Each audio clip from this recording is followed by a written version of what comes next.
अच्छा जी, तो अपनी सीरीज को शुरू करते हैं, कंटिन्यू करते हैं, जिसमें हम बेसिकली अपनी एक वेबसाइट बना रहे हैं प्रोडक्ट्स की। डैशबोर्ड हमारा काफी हद तक कंप्लीट हो चुका था, तो डैशबोर्ड की तरफ ही चलते हैं। मैं यहाँ पे लॉगिन कर लेता हूँ। अच्छा, यहाँ पे यूआई में काफी हद तक चेंजेस हो सकती हैं और भी, जो हम बाद में करेंगे। अभी सबसे पहले फंक्शनैलिटी के ऊपर काम कर लेते हैं। हमने कैटेगरी सेट कर लिए थे कि हम कैटेगरी ऐड, अपडेट और डिलीट कर सकते हैं। देन हमने प्रोडक्ट्स का एक टेबल बनाया था जहाँ पे प्रोडक्ट शो होने थे, और ऐड प्रोडक्ट का बनाया था जहाँ पे प्रोडक्ट्स ऐड होने थे।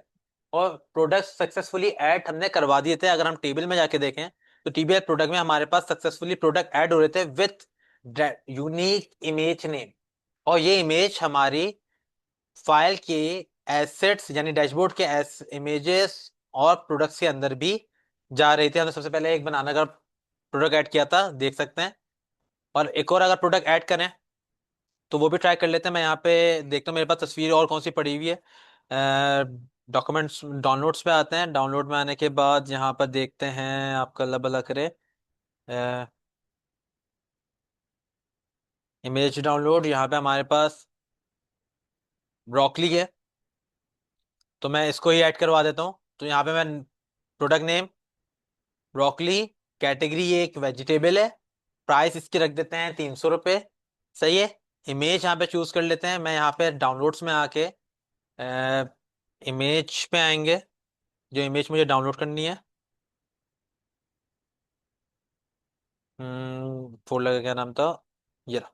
इमेज डाउनलोड, और ब्रोकली की मैंने यहाँ पे इमेज ओपन करा ली, और यहाँ पे लिख दिया fresh and fully organic broccoli. सही है। सबमिट करते हैं तो प्रोडक्ट ऐड सक्सेसफुली, मेरा प्रोडक्ट ऐड हो रहा है, और मैं प्रोडक्ट के पेज पर रिडायरेक्ट भी हो रहा हूँ।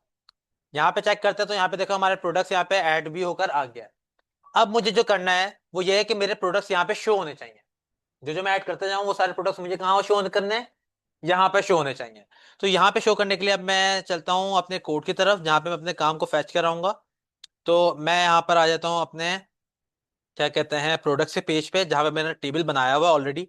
यहाँ पे टी हेड तक बना हुआ है, बस मुझे टी बॉडी बनाना है जहाँ पे मेरे पास प्रोडक्ट्स आएंगे, सिंपल। सही है। तो प्रोडक्ट्स आने से पहले मैं अपना डेटा ले आता हूँ, ताकि मैं अपने डेटा में काम कर सकूं। तो मैं अपने पीएचपी में आता हूँ, जहाँ पे मैंने इंक्लूड कराया हुआ है ऑलरेडी अपने कनेक्शन को। और यहाँ पर कनेक्शन का इंक्लूड कराने के बाद, कनेक्शन को आपको पता है कि इस कनेक्शन में मेरे पास सेशन भी स्टार्ट हुआ हुआ है और कनेक्शन भी सेटअप हुआ हुआ है। मैं चेक कर लेते हैं भाई, देखो सेशन भी स्टार्ट हुआ हुआ है, मेरा माइस्प्लाई कनेक्शन का ऑब्जेक्ट भी क्रिएट किया हुआ है मैंने यहाँ पर। तो यहाँ पर आते हैं दोबारा, और यहाँ पर अपनी स्टेटमेंट लिखते हैं। तो मैं यहाँ पे एक एसक्यूएल की क्यूरी लिखता हूँ, डॉलर एसक्यूएल। क्यूरी बनानी है मुझे अपने प्रोडक्ट्स को, जो मेरे ये प्रोडक्ट्स हैं ये मुझे लेकर आना है। तो प्रोडक्ट्स में मुझे क्या क्या चीजें चाहिए, मुझे इस प्रोडक्ट की आईडी चाहिए, मुझे नेम चाहिए, मुझे प्राइस चाहिए, डिस्क्रिप्शन, इमेज, और कैटेगरी आईडी तो नहीं चाहिए, मुझे कैटेगरी का नाम चाहिए। मुझे कैटेगरी की आईडी नहीं चाहिए, मुझे कैटेगरी का नाम चाहिए। तो मैं यहाँ पर क्यूरी बनाऊंगा सेलेक्ट। अब स्टैटिक तो लगाऊंगा नहीं, तो मैं यहाँ पे बेसिकली हर एक कॉलम का नाम बताऊंगा। मैं यहाँ पे यूज करने वाला हूँ alias. Alias is a table nickname, जिसको मैं बाद में असाइन करूंगा। मैं प्रोडक्ट के टेबल को एलियास देने वाला हूँ पी, मुझे पता है मैं क्या दूंगा, मैं पी दूंगा उसको। और कैटेगरी के टेबल को दूंगा मैं सी। एलियास में उसका निकनेम क्या दूंगा, सी। और प्रोडक्ट के टेबल को दूंगा मैं पी। तो अब मैं जब भी प्रोडक्ट के कॉलम को रिप्रेजेंट कर रहा हूँ तो मैं पी के साथ करूंगा, और कैटेगरी के टेबल को रिप्रेजेंट कर रहा हूँ तो मैं सी के साथ करूंगा। तो मुझे कौन कौन से कॉलम चाहिए, मुझे पहला कॉलम चाहिए टी, यानी प्रोडक्ट के टेबल का आईडी, कॉमा। दूसरा मुझे कौन सा कॉलम चाहिए, प्रोडक्ट के टेबल का पी नेम। तीसरा मुझे कौन सा कॉलम चाहिए, P dot, P underscore price. P is for product table, dot के बाद जो लिख रहा हूं मैं वो कॉलम का नाम है। सही है। उसके बाद P dot, P underscore description, DESC, DESC, ठीक है। फिर कॉमा, पी डॉट प्रोडक्ट के टेबल का पी इमेज, मैंने पी अंडरस्कोर इमेज रखा है, ठीक है। और कॉमा, अब मुझे कैटेगरी के टेबल का, सी, कैटेगरी के टेबल का कैट नेम चाहिए। कैटेगरी के टेबल में मुझे कैट नेम चाहिए। देखो कैटेगरी के टेबल में मैंने, जहां पे कैटेगरी के नेम आ रहे हैं उसका नाम क्या रखा है, कैट नेम। तो मैंने यहाँ पे भी क्या लिखूंगा, मैं कैटेगरी के टेबल का कैट नेम चाहिए। मैंने कॉलम्स बता दिए कौन कौन से कॉलम्स मुझे चाहिए, कौन कौन से कॉलम्स मुझे चाहिए वो बता दिए। अब फ्रॉम कहां से चाहिए, पहले मैंने बताया टीबीएल प्रोडक्ट्स का एक टेबल है, देख लें भाई हमारे पास टीबीएल प्रोडक्ट्स का एक टेबल है। जैसे ही मैं टेबल बताऊंगा साथ ही स्पेस देके मैं उसका एलियास बता दूंगा कि मैंने प्रोडक्ट के टेबल को क्या एलियास देना है, पी देना है, तो मैंने कॉमा देके स्पेस देके पी बता दिया इसको कि इसको एज अ पी कंसीडर करना है, इसका निकनेम पी है। अब मैं दो टेबल के कॉलम्स को गैदर कर रहा हूं, दो अलग अलग टेबल्स के कॉलम को गैदर कर रहा हूं, तो मुझे जाहिर सी बात है ज्वाइन लगाना पड़ेगा। तो मैं यहाँ पे लगाऊंगा ज्वाइन, ज्वाइन प्रोडक्ट का टेबल को मैंने पी कर दिया एज अ एलियास, और उसके बाद मैंने कहा ज्वाइन किसके साथ, किसको ज्वाइन करो, कैटेगरी को, टीबीएल कैटेगरी को, मैंने यहाँ पे देखो नेम सही लिखा है टीबीएल कैटेगरी, और जैसे टेबल का नाम बताओ तो साथ ही स्पेस के साथ उसको एलियास भी दे दो सी। प्रोडक्ट के टेबल को मैंने पी दे दिया एलियास, और कैटेगरी के टेबल को सी दे दिया, मैंने इन दोनों को ज्वाइन करा दिया। लेकिन ज्वाइन कराने के एक रिक्वायरमेंट ये है कि मुझे उसको बताना होता है कि किस पॉइंट पे मुझे ज्वाइन कराना है, मुझे किस पॉइंट पे ज्वाइन कराना है। तो आपको पता हो कि मैंने ये जो कैट आईडी है जो यहाँ पे प्राइमरी की है, उसको मैंने प्रोडक्ट्स के टेबल में एज अ फॉरेन की यहाँ पे रखा हुआ है, उस आईडी को जिसको ओवर करने पे देखो मुझे फ्रूट्स और यहाँ पे देखो वेजिटेबल मिल रहा है। तो मैं इस पॉइंट पे कैट आईडी से पे ज्वाइन कराऊंगा कि पी डॉट प्रोडक्ट के टेबल में जो कैट आईडी है इक्वल्स टू बराबर है सी डॉट कैट आईडी, यानी कैटेगरी के टेबल के कैट आईडी के, ये दोनों इक्वल है। उस पॉइंट पे मुझे इन दोनों को ज्वाइन कराना है। मैं यहां पर आता हूं और यहां पे लिखूंगा भाई ऑन। अब मैं पॉइंट बताऊंगा कि किस पॉइंट पे मुझे इसको ज्वाइन कराना है, on P dot cat ID, product के टेबल में जो कैट आईडी है वो बराबर हो सी कैटेगरी के टेबल के कैट आईडी से। ये मेरी नॉर्मल ज्वाइन का एक क्यूरी है जो कि मैं ऑलरेडी माई की प्लेलिस्ट में कवर कर चुका हूं, जिसको आप वहां से भी जाके एक ज्वाइन की कंप्लीट एक वीडियो बनी हुई है उसको आप देख सकते हो। तो ज्वाइन की क्यूरी मैं सिंपल, मैंने क्या बताया भाई, सिलेक्ट करो ये सारे कॉलम जो ज्यादातर प्रोडक्ट के टेबल से, एक कॉलम मेरा कैटेगरी के टेबल में से, फिर from TBL category join TBL, वो TBL product join TBL category on product के टेबल का cat ID equals to category के टेबल का कैट आईडी। क्लियर है, क्यूरी मेरी बन चुकी है। अब मैं अपने स्टेटमेंट के ऊपर काम करता हूं। तो डॉलर स्टेटमेंट मैंने एक वेरिएबल बनाया, अच्छा ये स्टेटमेंट आप अपना नाम भी लिख सकते हो, ये सिंपल वेरिएबल है, सही है। अब मैं इसको करता हूँ डॉलर कॉन जो कि मेरी कनेक्शन स्ट्रिंग है, इसके अंदर का जो मेथड है प्रिपेयर, प्रिपेयर को यूज करते हैं और इसके अंदर अपना डॉलर एसक्यूएल को रख देते हैं। अब जहां पे मुझे बाइंड पैरम करने की जरूरत नहीं है क्योंकि मुझे इसका कोई वैल्यू पास ही नहीं करनी, मुझे बल्कि जो वैल्यूज आ रही हैं उनको लेकर आना है, उनको लेकर आना है। तो मैं यहाँ पे करूंगा डॉलर एसटीएमटी एग्जीक्यूट, इसको एग्जीक्यूट कर दो, मेरी ये क्यूरी एग्जीक्यूट हो गई। अब जो क्यूरी एग्जीक्यूट हुई है उसके रिजल्ट को, जो रिजल्ट आया होगा उसको मुझे बाइंड करना है अपने वेरिएबल्स में, अपने मर्जी के वेरिएबल में बाइंड करना है। तो मैं अपने डॉलर एसटीएमटी को बोलूंगा भाई अपने जो स्टेटमेंट है उसको बाइंड कर दो रिजल्ट में, और अपने वेरिएबल्स दूंगा इसी सीक्वेंस में दूंगा जिस सीक्वेंस में मैंने अपने कॉलम्स बताए, इसी सीक्वेंस में वेरिएबल दूंगा। Dollar ID comma dollar name comma, अच्छा इसको पी नेम कर देते हैं, पी नेम, क्योंकि हमारे पास आगे कैटेगरी नेम भी आना है ना, तो P name product name, C name category name, P name. फिर हमारे पास क्या है, प्राइस है, प्राइस को मैं सिंपल लिख देता हूं विद डॉलर, वेरिएबल है क्योंकि। फिर मेरे पास डिस्क्रिप्शन है डीएससी डॉलर के साथ, फिर मेरे पास इमेज है, डॉलर के साथ मेरे पास इमेज आ गई। उसके बाद इमेज के बाद मेरे पास कैटेगरी नेम आ गया, तो मैं इसको कर देता हूँ डॉलर सी नेम। तो मेरे पास एक पी नेम है और एक सी नेम है। कॉलम्स को गिन लेते हैं, 1 2 3 4 5 6। तो वेरिएबल मेरे पास 6 होने चाहिए, 1 2 3 4 5 6, 6 वेरिएबल्स मेरे पास हैं। बाइंड रिजल्ट कर देने से मेरे पास वैल्यू नहीं आई है, मुझे इसको फैच भी करना होगा, और मैं फैच ऐसे नहीं करूंगा बल्कि फैच करूंगा मैं इसको लूप में, ताकि हर रॉ का डेटा अलग अलग हर बार बारी बारी इन वेरिएबल्स में आके पुट होता रहे और मुझे मिलता रहे। तो मैं इसको क्या करूं, मुझे कहीं तो रखना होगा ना इसको, मुझे इसको कहीं रखना होगा। तो मैं क्या करता हूं, मैं इस एसक्यूएल से पहले एक प्रोडक्ट्स का, डॉलर प्रोडक्ट्स का एक एरे बना लेता हूं। मैंने प्रोडक्ट से एरे बना लिया ताकि जो ये डेटा आएगा ना, मैं उसको as a multi dimensional array उस डेटा को इस एरे में इंसर्ट करा दूंगा, ताकि मैं अपनी स्टेटमेंट को यहीं पे ही खत्म कर सकूं। मैं नहीं चाहता तो मैं नहीं भी कराऊं, मैं डायरेक्टली ये फैच अपने टी बॉडी में यहाँ पे भी आके करवाऊंगा, तब भी काम चलेगा। लेकिन देखो, मैं स्टेटमेंट को अगर यहाँ पे इस्तेमाल करता हूं तो लाइन नंबर 55 और लाइन नंबर 7 इस दरमियान में मैं कोई और स्टेटमेंट यूज नहीं कर सकता, कोई और प्रिपेयर नहीं करा सकता किसी और स्टेटमेंट को, क्योंकि एक स्टेटमेंट जो मैंने शुरू करी है वो मैंने बीच में बंद नहीं करी। मुझे स्टेटमेंट को क्लोज भी करवाना होता है दूसरी स्टेटमेंट शुरू करवाने से पहले। तो मैं डेटा को ऑलरेडी एरे में सेव करा के स्टेटमेंट को कर दूंगा क्लोज। फिर मेरा एरे बन गया। अब एरे को मैं जहां दिल चाहे जब दिल चाहे यूज कर सकता हूं। तो इसलिए मुझे इसको एरे में स्टोर कराना पड़ा, अदरवाइज मुझे एरे में स्टोर कराने की जरूरत नहीं है। तो मैं यहाँ पे क्या करता हूं, मैं यहाँ पे बोलता हूं वाइल वाइल $stmt fetch। अब ये फैच होगा और फैच होने पे मैं अपने डॉलर प्रोडक्ट्स को मंगवाता हूं। Dollar products square brackets equals to square bracket enter. मैं यहाँ पे जो बना रहा हूँ वो एसोसिएटिव एरे बना रहा हूँ, इंटरमीडिएट लगा देते हैं। एसोसिएटिव एरे बना रहा हूँ जिसमें की और वैल्यूज होंगी, जिसमें की और वैल्यूज होंगी। मैं यहाँ पे की देता हूँ, फॉर एग्जांपल पहली आईडी की वही दूंगा जो है एरो। एसोसिएटिव एरे में एरो आता है, और उसके बाद उसकी वैल्यू, और वैल्यू कौन सी दूंगा, ये डॉलर आईडी की जो वेरिएबल है। सही है, कॉमा दूसरी की P name arrow dollar P name, comma तीसरी value price arrow dollar price, comma. थोड़ा सा स्मार्ट वर्क करते हैं, DSC एक साल लिख लिया। नीचे आते हैं, उसके बाद इमेज की और वैल्यू आ गई, उसके बाद सीने।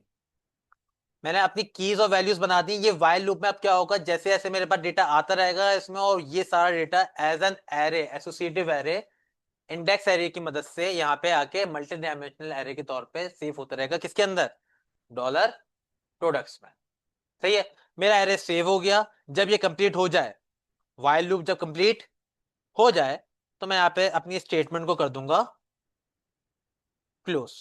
मेरा काम हो गया खत्म, मेरी स्टेटमेंट अब क्लोज हो गई। अब मैं इसके नीचे, मेरा फायदा ये है, अब मैं इसके नीचे दूसरा कोई और MySQL का काम कर सकता हूँ। कोई और अगर स्टेटमेंट शुरू करानी है, प्रिपेयर करवाना है, तो मैं करवा सकता हूँ, क्योंकि जो चीज शुरू हुई थी वो मैंने अपनी खत्म कर दी। ये मेरा कंप्लीट कोड हो गया। सही है। अगर आपको वो डालना है, कमेंट डालना है, तो यहाँ पे कमेंट मिला सकते हो, फैचिंग प्रोडक्ट्स फॉर फैचिंग प्रोडक्ट्स। अब मेरे पास एक वेरिएबल रेडी हो गया, एक एरे रेडी हो गया प्रोडक्ट्स का, जिसको मुझे कहीं पे भी मैं फैच, कहीं पे भी यूज कर सकता हूं, कहीं पे भी यूज कर सकता हूं। तो मैं अब आ जाता हूं अपने टी बॉडी में। टी बॉडी में आने के बाद मैं अपना टैग शुरू करूंगा, PHP स्टार्ट PHP एंड, और उसके अंदर मैं बोलूंगा भाई for each dollar products as dollar pro, dollar products as dollar pro. Curly bracket मैंने यहाँ पे स्टार्ट किया, एंड नहीं किया। एंड करता हूं मैं इसको यहां पर। इससे फायदा क्या हुआ, हो सकता है आपको थोड़ा सा कंफ्यूज लगे ये। इससे फायदा ये हो रहा है कि मैं, देखो यहां से जो एरर था वो खत्म हो गया। PHP स्टार्ट यहाँ पे करी, PHP यहाँ पे दोबारा स्टार्ट करके कर्ली ब्रैकेट एंड यहाँ पे कर दिया। अब मैं यहाँ पे अपना HTML कोड आराम से कर सकता हूँ। अपना PHP स्टार्ट किया, बंद कर दिया, फिर दोबारा यहाँ पे खोला, सिर्फ कर्ली ब्रैकेट लगा के बंद कर दिया। अब बीच में मैं अपना जो अपना HTML का कोड है वो आराम से लिख सकता हूँ। यहाँ पे कोई कंफ्यूजन तो नहीं है किस तरह हो रहा है ये। इस मेथड को, इस प्रोसीजर को भी अपने दिमाग में रखो, क्योंकि ये मेथड, ये प्रोसीजर इस्तेमाल होता है लारावेल में। लारावेल में भी इसी तरह होता है। आपके पास उसमें एक चीज और ऐड हो जाती है, एडवांस हो जाती है, उसमें आपको PHP के सिंटैक्स खोलने भी नहीं पड़ते। उसमें PHP के सिंटैक्स आपको खोलने नहीं पड़ते, आप बस @ लगाओ, फॉर ईच लगाओ और अपना काम कर सकते हो। और बस एंड फॉर ईच कर दोगे तो वहां पे खत्म हो जाएगा, बीच में अपना HTML का कोड करते रहो, सिंपल। बहुत ईजी हो जाता है वहां पे काम। खैर उसकी हम अलग प्लेलिस्ट बनाएंगे, लेकिन अभी हम यहाँ पे पीएचपी का अपना काम कर लेते हैं। मैं यहाँ पे एक टी रॉ ले लेता हूँ, और टी रॉ के अंदर मेरे पास टीडी होंगे, और कितने टीडी होंगे, 1 2 3 4 5 6, 6 टीडी होंगे, तो मल्टीप्लाई बाय 6 कर देते हैं इसको, या बल्कि अभी मल्टीप्लाई बाय 1 ही रहने देते हैं, क्योंकि मैं इसके अंदर जो चीज लिखूंगा वही चीज मुझे बारी बारी चाहिए। आपको पीएचपी का एक सेंटेक्स बताता हूँ। मुझे कोई वेरिएबल अगर प्रिंट करना हो ना, तो मैं एको लिखता हूँ। मुझे अगर कोई वेरिएबल प्रिंट करना हो तो मैं क्या लिखता हूँ, एको। अगर मैं पीएचपी को कुछ इस टाइप का लिखूं,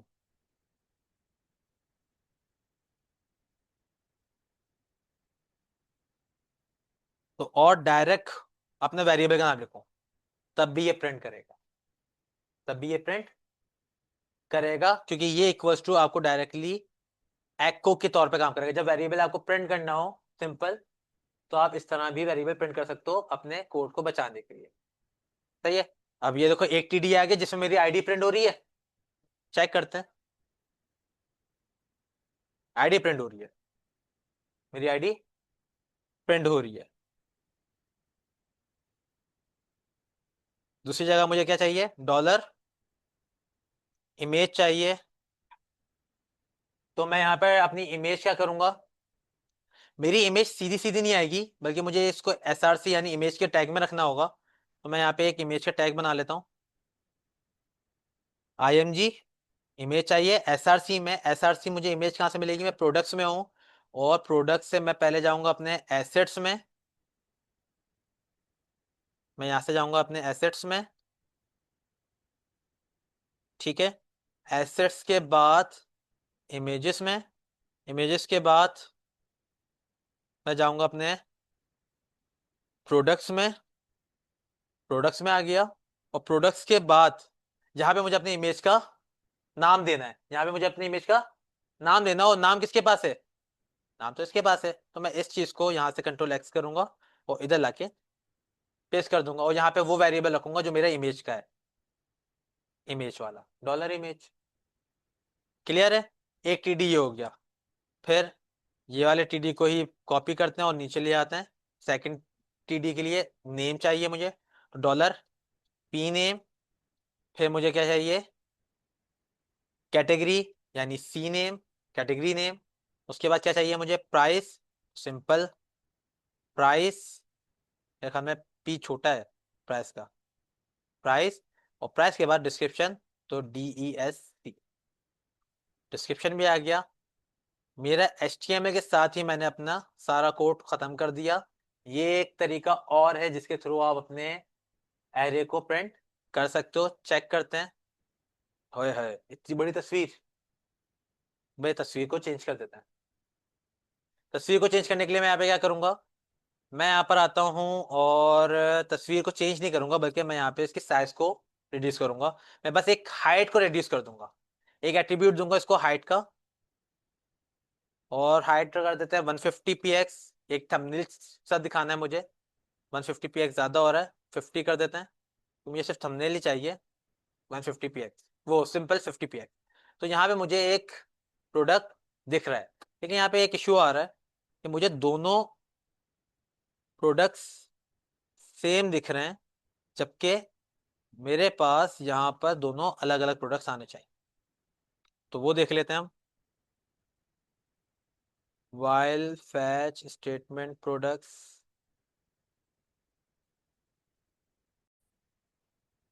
अच्छा ये तो बेसिकली जो हमारे पास इश्यू आ रहा था, जो सेम नेम आ रहे हैं, तो हमने क्या किया, हमने बेसिकली यहाँ पर एरे जो यूज किया है, उस एरे को हमने यहाँ पे फॉर ईच में रखा था डॉलर प्रो में। तो यहाँ पे हम डॉलर प्रो को नहीं, बल्कि हम क्या यूज कर रहे हैं, हम डायरेक्टली वो वेरिएबल्स यूज कर रहे हैं जो कि हम एरे में इंसर्ट करा रहे थे। तो लास्ट वन जो आपका प्रोडक्ट ऐड हो रहा है, वो यहाँ पे शो हो जा रहा है उतनी दफा जितनी दफा वो एरे चल रहा है। सही है, लेकिन प्रोडक्ट कौन सा आ रहा है, लास्ट वन आ रहा है। तो मैं यहाँ पे क्या करूंगा, मैं सिंपल इसको यूज करने के लिए डायरेक्ट डॉलर आईडी नहीं, बल्कि डॉलर प्रो स्क्वायर ब्रैकेट्स, और मेरी की का नेम आईडी है। मेरी की का नाम देखो, यहाँ पे की के नेम आ गए, डॉलर आईडी। सही है। यही सेम इस अप्रोच में यहाँ पे करूंगा, कि मैं इसको डॉलर हटाऊंगा, स्क्वायर ब्रैकेट्स लगाऊंगा, सिंगल कोटेशन लगाऊंगा, उससे पीछे आके लिखूंगा डॉलर प्रो। और सेम यही सारी चीजें इस तरफ मैंने यहां से डॉलर हटाए, सबको सिलेक्ट किया, स्क्वायर ब्रैकेट्स, सिंगल कोटेशन, और ये सबसे पीछे आया और डॉलर प्रो। अब बेसिकली मैं फॉर ईच के लूप को अप्रोच करके उसकी कीज और वैल्यूज को यूज कर रहा हूं। तो अब मेरे पास जो डेटा आएगा वो बिल्कुल सही आएगा। देखो लास्ट में जो आ रहा था वो मेरे पास ब्रोकली आ रहा था, तो ब्रोकली वो मेरे पास लेकर आ रहा है। अच्छा यहाँ पे देखो कैटेगरीज भी बिल्कुल सही फैच हो रही हैं। एक फ्रूट और ऐड करा के देखते हैं, तो मैं यहाँ पे सिंपल ऐड पे जाता हूँ। मैं जो अब फ्रूट ऐड कराने के लिए जा रहा हूँ वो है, बल्कि फ्रूट नहीं वेजिटेबल करा लेते हैं, बेल पेपर करवा लेते हैं। बेल पेपर का नाम मैं यहाँ से ऐड करता हूँ। यहाँ पर आते हैं, product name bell pepper, B capital कर देते हैं, पी कैपिटल कर देते हैं, बेल पेपर। कैटेगरी आपके पास यहाँ पे ये वेजिटेबल है, ठीक है। प्राइस इसकी रख देते हैं 300। इमेज चूज कर लेते हैं, यहाँ पे बेल पेपर की, ओपन, और यहाँ पे डिस्क्रिप्शन में we have organic and healthy bell pepper from our own organic farms, ठीक है। सबमिट करते हैं, प्रोडक्ट ऐड हो गया और मेरे पास यहाँ पे बेल पेपर यहाँ पे शो भी हो रही है अपनी सारी चीजों के साथ। अगर मैं अपनी वेबसाइट की बात करूं, जहां पे मेरे पास प्रोडक्ट्स यहाँ पे शो हो रहे हैं, ये प्रोडक्ट स्टेटिक थे, ऐसे ही है। अब मैं वो प्रोडक्ट सेम टू सेम यहाँ पे डायनेमिक शो करवाना चाहता हूँ।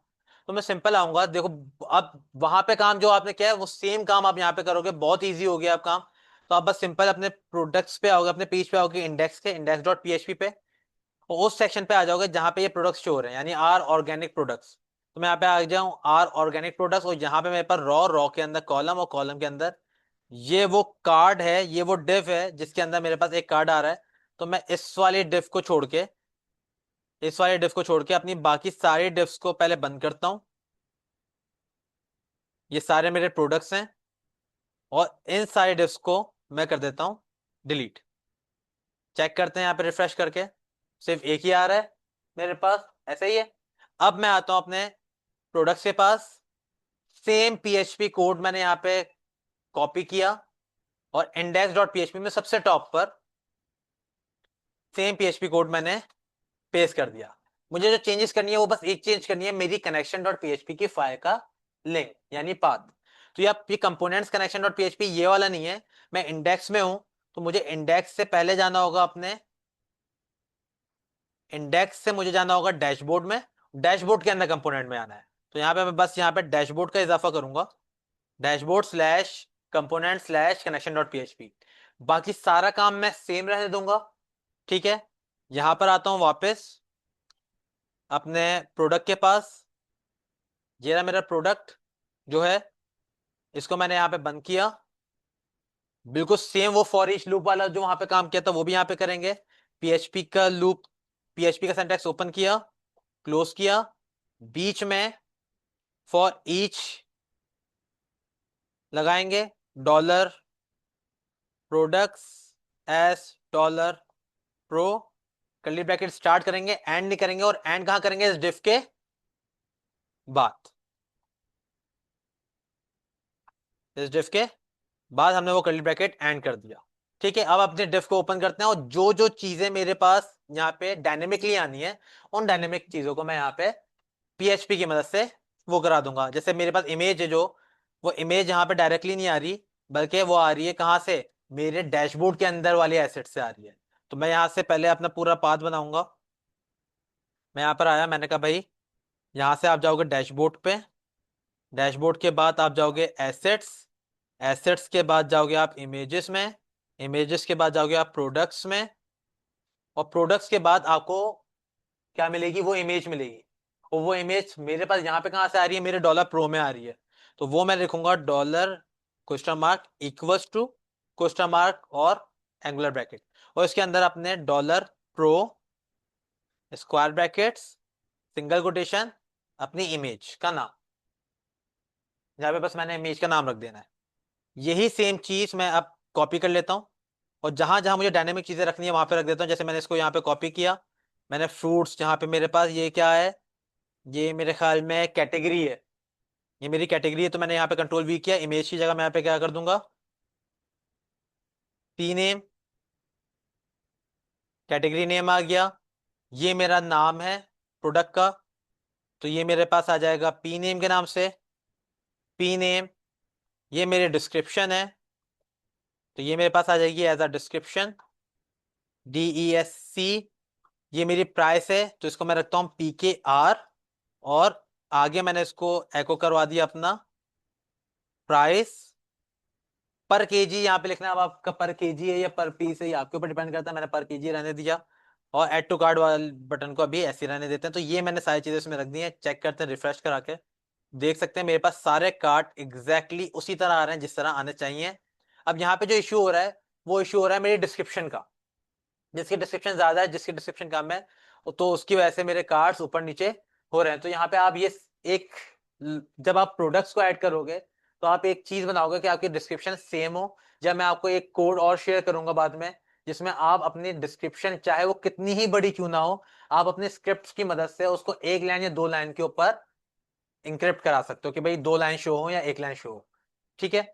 तो यहाँ पे एक तो आप कभी भी डिस्क्रिप्शन एक छोटी सी नहीं डालोगे, ये तो सिंपल एक बाय टेस्टिंग के लिए डाली थी। डिस्क्रिप्शन आपकी थोड़ी ना बड़ी ही होनी चाहिए, लेकिन वन लाइन या टू लाइन्स के ऊपर अगर आप रखना चाहो तो रख सकते हो। या आप अपने कार्ड पे से डिस्क्रिप्शन को हटा भी सकते हो कि भाई मेरी डिस्क्रिप्शन यहाँ पे शो ही ना हो।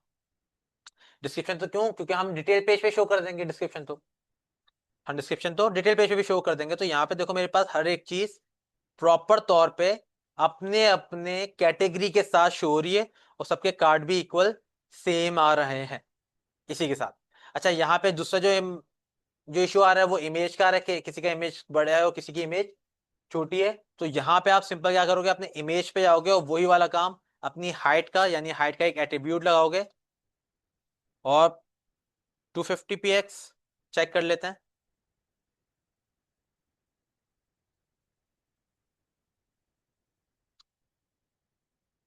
अच्छा, ये मेरे ख्याल में इसकी जो क्लास के ऊपर हाइट लगी हुई है वो विथ 100% की वजह से ये हो रहा है। इसको कर देते हैं खत्म। अब लगाते हैं हाइट अपनी 250px।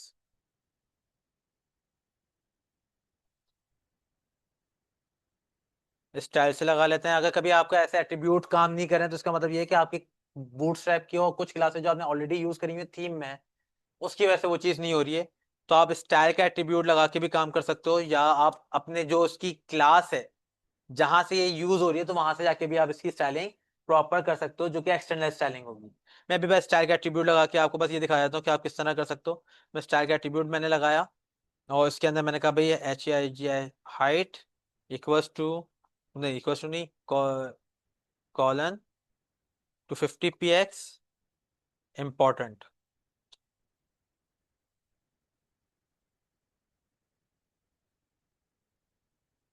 ठीक है। तो अब मैंने जैसे ही इंपॉर्टेंट का यूज किया, तो मैंने इसको फोर्सफुली अपनी हाइट को इसके ऊपर अलाउ कर दिया। मैंने इसके ऊपर जो है ना इम्प्लीमेंट करा दिया कि भाई मेरी हाइट 250 होनी चाहिए। अब चाहे कितनी ही इमेज फ्लूड या राउंडेड टेप किसी भी क्लास की वजह से, किसी भी स्टाइलिंग की वजह से कुछ भी हो रहा हो, मैंने जब इसके अंदर इनलाइन CSS करके इंपॉर्टेंट लगा दिया, तो अब ये सब कुछ छोड़ के मेरी ये वाली बात सुनेगा। तो कभी भी अगर ऐसा सीन हो रहा हो कि आप कुछ भी करो नहीं चेंज हो रहा हो, तो आप इनलाइन CSS करके इंपॉर्टेंट लगा दोगे, तो सिर्फ वो वाली लाइन सुनी जाएगी जो आपने लिखी होगी। देखिए मेरी सारी इमेजेस सब बराबर हो चुकी हैं, और सारी चीजें प्रॉपर काम कर रही हैं कि फ्रूट्स और वेजिटेबल्स दोनों नजर आ रहे हैं।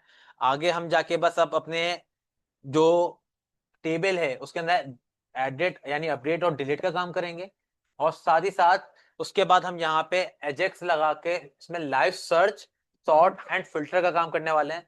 तो आगे की जो क्लासेस हैं वो ज्यादा इंटरेस्टिंग होने वाली हैं। तो जितना काम अभी तक हो चुका है, काइंडली उसको आप कंप्लीट करेंगे तो आगे की चीजें ज्यादा अच्छे से समझ में आती रहेंगी।